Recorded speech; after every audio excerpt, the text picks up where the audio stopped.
Paul Bunyan. There's the picture of Paul when he was born, and it says, "The Bunyans welcome Paul, born today, July 4th at 6:25 a.m. Weight, 156 pounds." That is one big baby. Paul Bunyan, A Tall Tale Retold and Illustrated by Stephen Kellogg.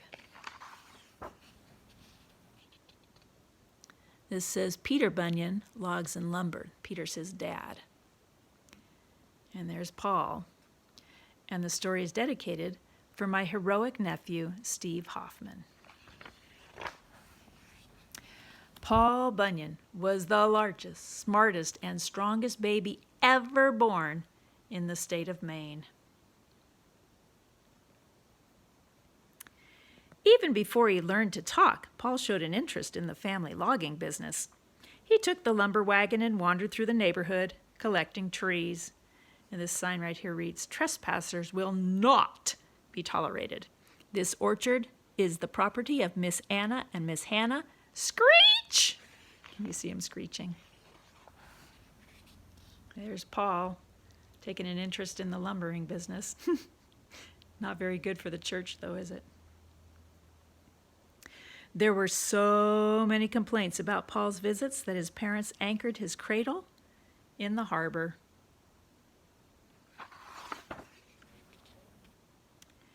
All was well until Paul started rocking the cradle and stirring up waves. After his parents had paid for the damage, they decided to move to the backwoods where life would be more peaceful. This side says, "Banish the Bunyans. Leave town. The child is a monster. Imprison the giant brat. Send that beast to England." So his neighbors aren't very excited about him, are they? He's having a grand old time. Paul loved his new wilderness home. He soon grew into a sturdy lad who was so quick on his feet he could blow out a candle and leap into bed before the room became dark. Every day he joined his forest friends in their sports. He raced with the deer and wrestled with the grizzlies.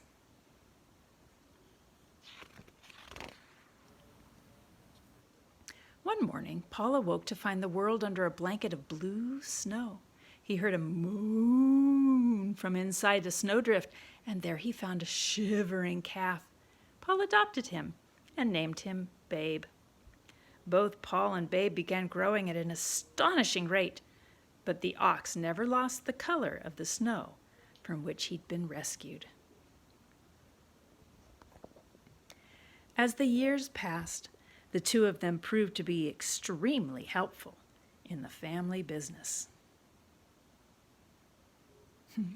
Babe looks like he's snitching the food. At 17, Paul grew a fine beard, which he combed with the top of a pine tree.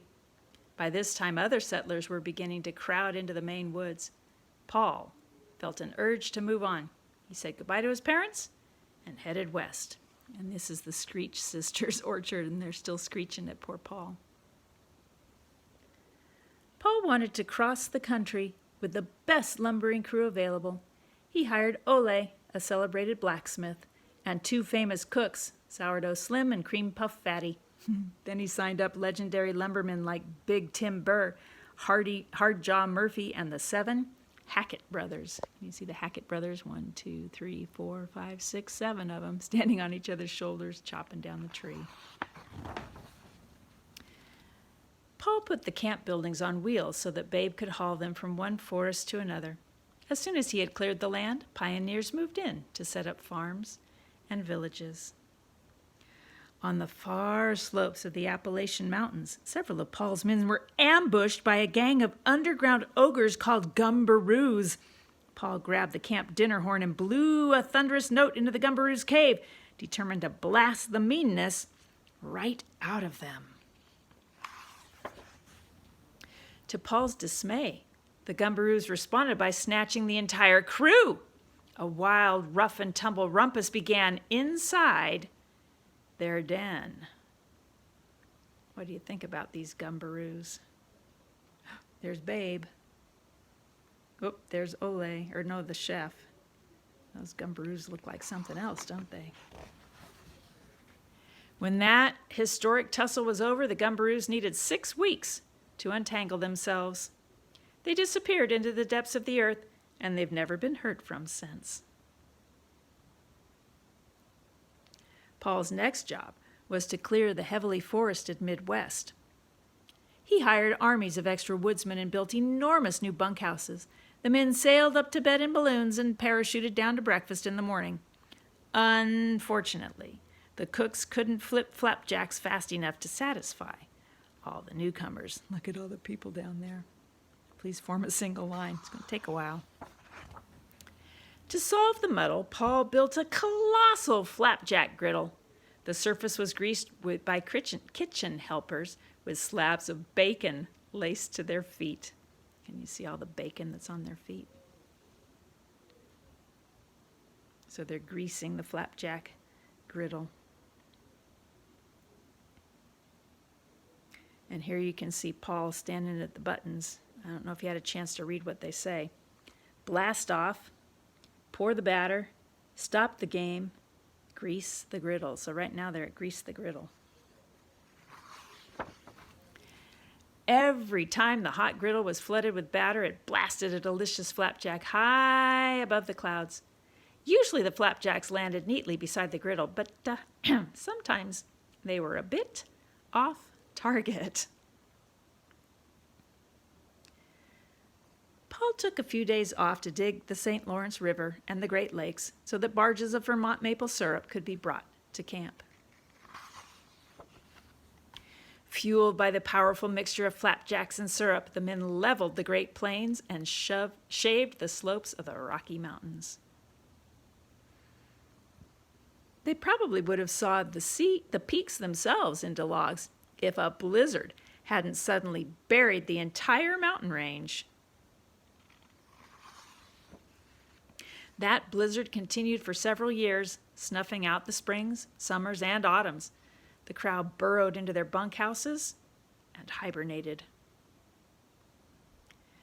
Babe became so depressed that Paul asked Ole to make a pair of sunglasses for his friend.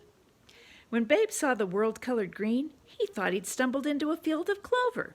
He began eating the snow with such gusto that soon the treetops reappeared.